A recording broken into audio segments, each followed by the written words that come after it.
Hello friends, welcome to Now I Know My Bank. In today's episode, we will discuss about SBI Student Loan Scheme. State Bank of India के पास education loan को finance करने के लिए कई सारी schemes हैं. SBI student loan scheme is one of those. आइए इसके फीचर्स जानते हैं. Under this scheme for studies in India आपको 10 लाख रुपए तक का लोन मिल सकता है maximum. For studies abroad maximum 20 lakh रुपए तक का लोन मिल सकता है. तो इसका ये मतलब बिल्कुल भी ना निकाले कि 20 लाख रुपए से ऊपर का लोन आपको फॉर अब्रॉड स्टडीज़ नहीं मिलेगा स्टेट बैंक ऑफ इंडिया से, या 10 लाख रुपए से ऊपर का लोन आपको for studies in India state Bank of India से नहीं मिलेगा. ऐसा बिल्कुल भी नहीं है. स्टेट बैंक ऑफ इंडिया इस थ्रेशोल्ड लिमिट के ऊपर का जो फाइनेंस होता है या ऊपर के जो कोर्सेज होते हैं उसको अपने किसी दूसरे प्रोडक्ट के थ्रू फाइनेंस करती है, यानी कि एजुकेशन लोन की दूसरी स्कीम के थ्रू फाइनेंस करती है. आप स्टेट बैंक ऑफ इंडिया से करीब 1.5 करोड़ रुपए तक का एजुकेशन लोन ले सकते हैं, but in this scheme maximum limit is 20 lakh. इसकी स्कीम के थ्रू अगर आप 7.5 लाख रुपए तक का लोन ले रहे हैं तो आपको किसी भी तरह का कोई कोलेटरल सिक्योरिटी यानी कि कोई सिक्योरिटी बैंक को नहीं देनी पड़ती है. बस आपके पेरेंट जो होते हैं या आपके जो गार्जियन है वो आपके साथ को बोरर रहेंगे, यानी कि दोनों के नाम से लोन रहेगा. और 7.5 लाख रुपए से ऊपर का अगर आपको लोन चाहिए तो पेरेंट और गार्जियन तो को बोरर रहेंगे ही, साथ ही tangible collateral security that comes to around 110% of your loan amount. यानी कि अगर आपने 8 लाख रुपए का लोन ले रखा है तो आपको 8,80,000 यानी 9 लाख के आसपास आपको सिक्योरिटी देनी होगी बैंक को. ये 110% की सिक्योरिटी सुनकर आपको काफ़ी ज़्यादा लग सकती है कि 110% क्यों लिया जा रहा है, पर ध्यान रहे कि अगर आपने आज 100% सिक्योरिटी दिया या आज आपने 110% ही सिक्योरिटी दिया, आप जो लोन आज ले रहे हैं उसका रिपेमेंट आप 3 साल 4 साल 5 साल depending on the tenure of your course के बाद आप उसका रिपेमेंट करने वाले हैं. तब तक आपका जो है इंटरेस्ट एक्यूमुलेट होकर काफ़ी बढ़ जाता है. Margin means your own contribution towards the course fee. अगर आपने 4 लाख आपका कोर्स फी 4 लाख रुपए तक का, आप इसके कम अमाउंट या 4 लाख रुपए तक का लोन अप्लाई कर रहे हैं तो आपको टोटल फाइनेंस होता है, कोई भी तरह का कंट्रीब्यूशन आपको नहीं देना पड़ता. अगर 4 लाख रुपए से ऊपर का आप कंट्रीब्यूशन का अगर आप लोन अप्लाई कर रहे हैं तो 5% अगर आप आपने अप्लाई किया है जो लोन वो फॉर स्टडीज़ इन इंडिया है, और 15% अगर it is for studies in abroad आपको अपना कंट्रीब्यूट करना पड़ता है. फॉर एग्जांपल अगर आपने 6 लाख रुपए का लोन अप्लाई किया है तो 5% आपका खुद का कंट्रीब्यूशन होगा, यानी 30,000 आपका खुद का कंट्रीब्यूशन होगा. 6 लाख रुपए के कोर्स फी को जब बैंक फाइनेंस करेगी तो वो 5,70,000 ही फाइनेंस करेगी, बाकी का 30,000 आपको अपना देना होगा. स्टूडेंट लोन का जो रिपेमेंट पीरियड होता है that could go up to 15 years after the course period plus 12 months of repayment holiday. मतलब पहले तो मान लीजिए कि आपका कोर्स टर्म था 4 साल का, तो पहले 4 साल तो आप पढ़ाई कर रहे हैं, आपकी कोई नौकरी नहीं लगी, आपका इनकम नहीं होना शुरू हुआ है. 4 साल जैसे ही आपके कंप्लीट हुए, आपने कोर्स कंप्लीट कर लिया, फिर 12 मंथ का आपको टाइम दिया जाता है नौकरी लगे या आप कहीं सेटल हो इसके लिए. उसके बाद आपका रिपेमेंट शुरू होता है और ये लोन आप 15 साल के पीरियड में ख़त्म कर सकते हैं उसके बाद. इसका ये मतलब बिल्कुल भी नहीं है कि आपने अपना कोर्स कंप्लीट कर लिया तो आपको नौकरी करनी ही है. आप अगर फर्दर कोई दूसरा कोर्स परस्यू करना चाहते हैं या हायर कोर्स परस्यू करना चाहते हैं तो जब आपका जो ये सेकंड कोर्स है जिसको आपने फर्स्ट कोर्स जिसके के लिए कि आपने लोन ले रखा है के बाद परस्यू किया, तो अब जब आप अपना सेकंड कोर्स कंप्लीट करते हैं तब से 15 साल काउंट होता है. And during your course term जो बैंक होते हैं, बैंक आपको सिंपल इंटरेस्ट चार्ज करते हैं. मतलब आपने 4 लाख रुपए का लोन ले रखा है तो इस पर सिंपल इंटरेस्ट 4 साल तक आपके कोर्स टर्म तक लग रहा है. जब आपका कोर्स टर्म पूरा हुआ उसके बाद ये एकमुलेट होकर इंटरेस्ट के साथ में जितना बन गया उसको इक्वेटेड मंथली इंस्टॉलमेंट्स में यानी EMI में डिवाइड किया जाएगा और वो आपको फिर आगे से रिपेमेंट करना है. स्कीम का जो रेट ऑफ इंटरेस्ट है वो जबकि मैं इस वीडियो को रिकॉर्ड कर रहा हूँ तो 9.3 हो चुका है. ये पहले का स्लाइड है, इसमें 9.55 दिख रहा है. अभी ये रेट ऑफ इंटरेस्ट 9.3 हो चुका है. फर्दर 0.5% का कंसेशन है इन interest rate for girl students, और अगर आप अपने लोन का इंश्योरेंस कराते हैं तो फर्दर 0.5% का कंसेशन आपको मिलता है. लोन का इंश्योरेंस आप SBI से ऋण रक्षा पॉलिसी लेकर करवा सकते हैं जिसका कि प्रीमियम आपको पे करना पड़ता है. एलिजिबिलिटी बिल्कुल सिंपल है. आपको इंडियन नेशनल होना है, you are eligible for this loan. और कौन कौन से कोर्सेज कवर्ड हैं, तो almost each and every course जो भी आपके दिमाग में आ रहा है, जो भी प्रोफेशनल कोर्स है like any kind of technical course, any kind of management course, any kind of computer course, any kind of science courses, यहाँ तक के teacher training courses, nursing courses, ये सारे भी इसमें कवर्ड होते हैं। यानी इन सारे कोर्सेज के लिए almost each and every course इसमें इसके अंडर में फाइनेंस कराया जा सकता है। There is only one condition कि आप जिस कोर्स को भी परस्यू करना चाह रहे हैं और जिस इंस्टीट्यूट में एडमिशन लेना चाह रहे हैं वो अपने रेस्पेक्टिव बोर्ड से एफिलिएटेड हो या यूजीसी का अप्रूव्ड हो। If you have chosen studies abroad, then the courses that could be financed are job oriented professional technical graduation degree courses, post graduation degrees and diploma courses like MCA, MBA, MS, etc. offered by reputed universities.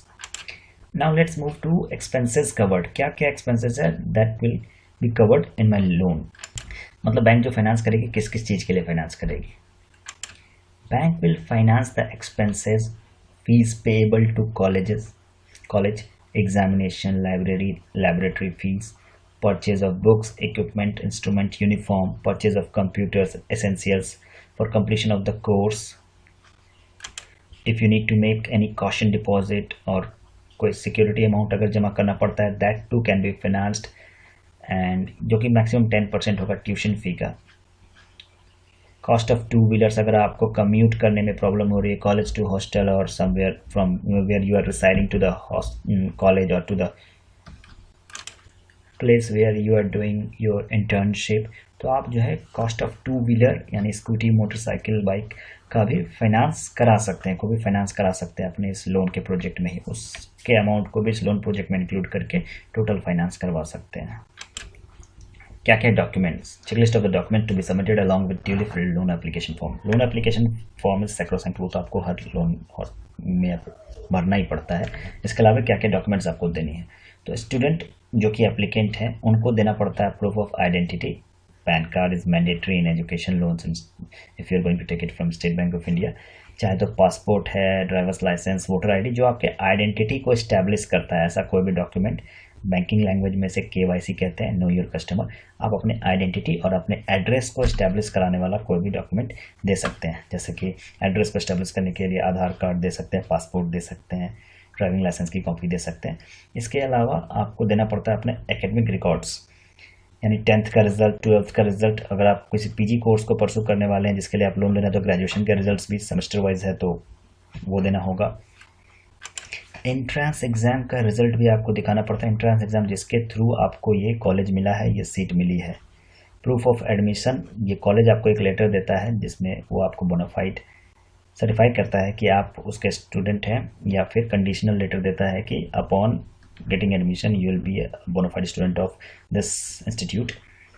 इसके अलावा statement of cost of study, schedule of expenses, ये भी आप अपने college से ही लेंगे। इसमें total cost mention रहते हैं कि क्या क्या खर्च आपको आने वाला है, इसी को ध्यान में रख के बैंक आपको लोन फाइनेंस करती है। इसके अलावा आप अपना दो पासपोर्ट साइज फोटोग्राफ लेंगे। अगर पहले से कोई लोन ले रखा है तो उसका स्टेटमेंट चाहिए होगा लास्ट 1 ईयर का। इस वीडियो के शुरू में मैंने आपको बताया था कि आपके साथ साथ आपके पेरेंट या गार्जियन इस लोन में आप को एप्लीकेंट होते हैं, तो क्योंकि वो को एप्लीकेंट है तो उनका भी कुछ डॉक्यूमेंट देना पड़ता है।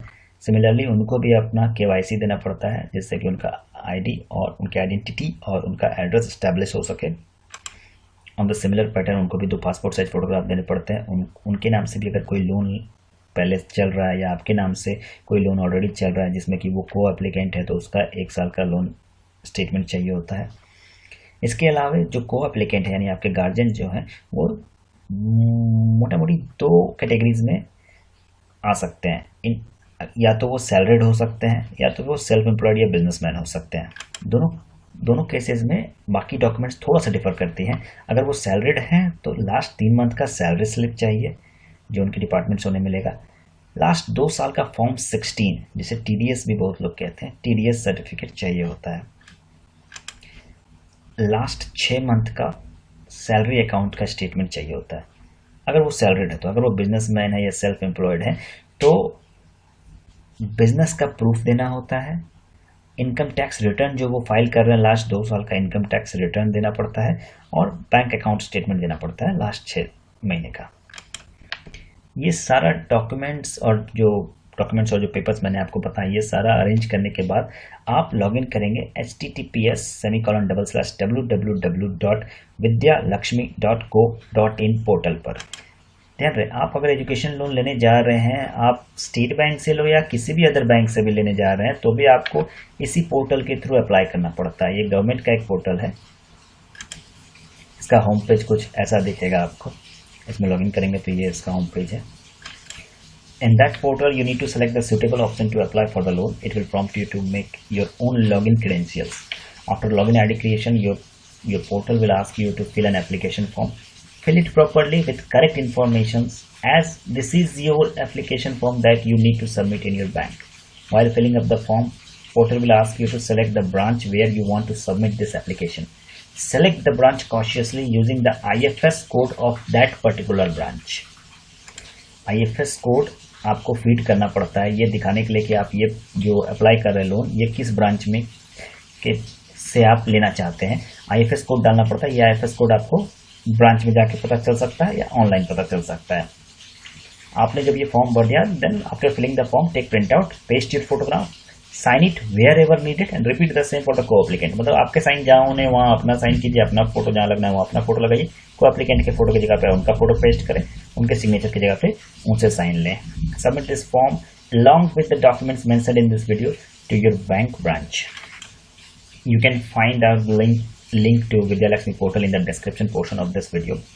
आप हमारे दूसरे वीडियोस में देख सकते हैं कि अपना सिविल स्कोर आप कैसे ठीक कर सकते हैं, SIP के बारे में आप जान सकते हैं, और आप एजुकेशन लोन अगर आपने ले रखा है तो इंटरेस्ट सब्सिडी के लिए आप कैसे अप्लाई कर सकते हैं, ये आप हमारे दूसरे वीडियोस में देख सकते हैं। Please like the video and subscribe this channel if you like the information provided. Thank you, बहुत बहुत धन्यवाद। जय हिंद।